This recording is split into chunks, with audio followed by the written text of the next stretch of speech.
les chrétiens modernes ont délibérément abandonné la pratique des ablutions qui précèdent la prière, lavage du visage, des bras, des pieds, et humidification des cheveux, mais cet acte demeure une obligation. Car tous les prophètes sans exception accomplissaient leurs ablutions comme nous le montre la Bible, et Moïse et Aaron avec ses fils en lavèrent leurs mains et leurs pieds. Et quand ils entraient au tabernacle d'assignation, et qu'ils approchaient de l'autel, ils se lavaient, selon que l'Éternel l'avait commandé à Moïse. Exode 40, 31-32. Bien que Paul ait corrompu les enseignements de Jésus, paix et bénédiction sur lui, il accomplissait lui-même ses ablutions. Exemple, Paul ayant donc pris ces hommes avec lui, et le jour suivant s'était purifié avec eux. Actes 21, 26. Les femmes musulmanes accomplissent la prière en se couvrant les cheveux. Exemple dans la Bible. Mais toute femme qui prie, ou qui prophétise sans avoir la tête couverte, déshonore sa tête, car c'est la même chose que si elle était rasée. Si donc la femme n'est pas couverte, qu'on lui coupe les cheveux. Or s'il est déshonnête à la femme d'avoir les cheveux coupés, ou d'être rasée, qu'elle soit couverte. 1 Corinthiens 11, 5-6. Et encore, jugez entre vous-mêmes, est-il convenable que la femme prie Dieu sans être couverte? 1 Corinthiens 11, 13. Les musulmans accomplissent la prière en se courbant, s'agenouillant, et se prosternant après avoir ôté leurs souliers, à l'image des prophètes. Venez, prosternons-nous, inclinons-nous, et mettons-nous à genoux devant l'Éternel qui nous a fait. Psaume 95, 6, et Josué se jeta sur son visage à terre, et se prosterna, Josué 5, 14. C'est dans des monastères comme celui de Salah ou Tour Abdin, qui abrita le patriarche syriaque durant des siècles, que chants et prières du christianisme originel ont été conservés loin de toute influence latine ou grecque.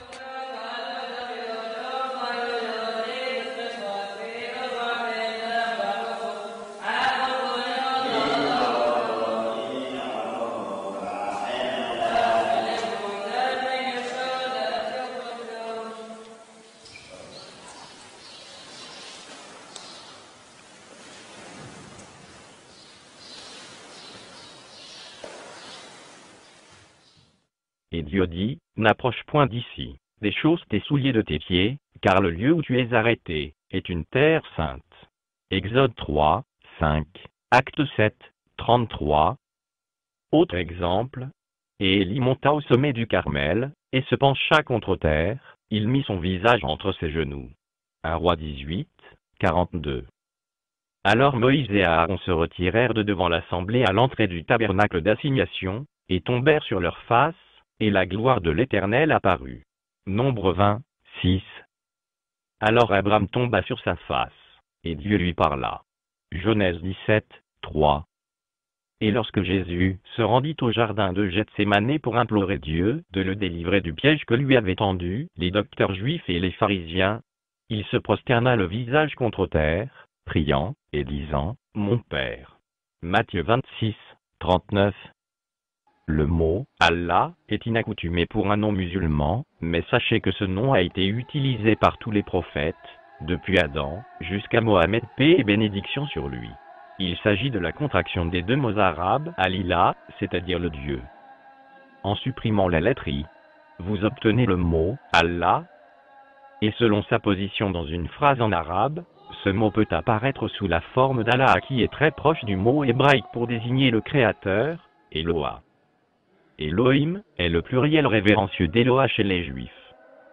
Dans les langues orientales, il existe deux formes de pluriel, celui des nombres et celui qui marque le respect.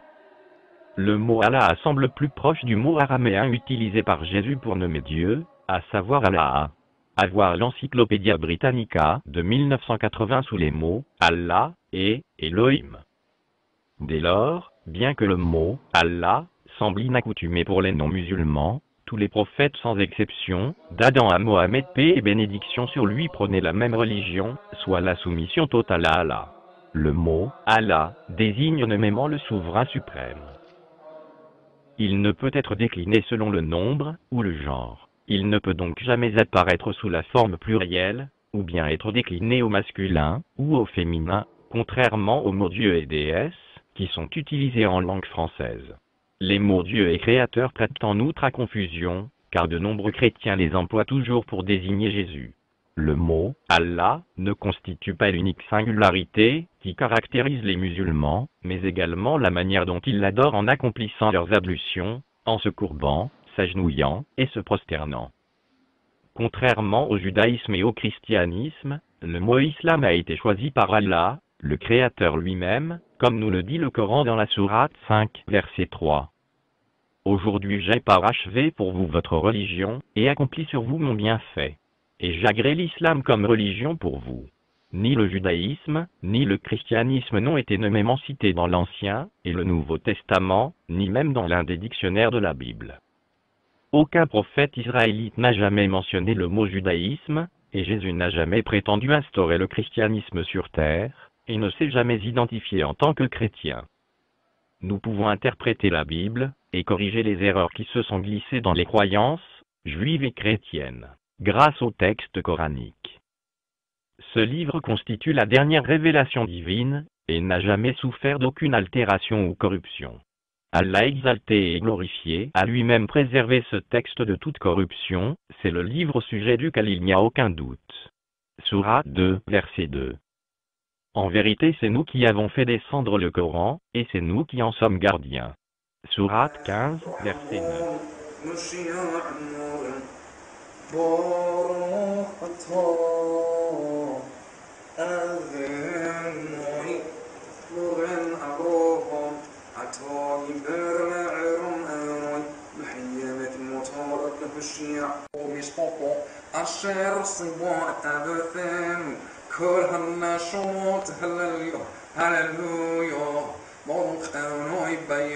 بروخ أذنوي باللايلو بروخ أذنوي بالدار بروخ أذنوي بعارض بروخ أذنوي بالشخبانو بروخ أذنوي بالكمانو تومي ذبحل الخوق سالون وصي أحمام وفاخو بروخ أطو أذنوي هم راخ مغذا حيو قيوم تميد يمخلع لهم وعنهم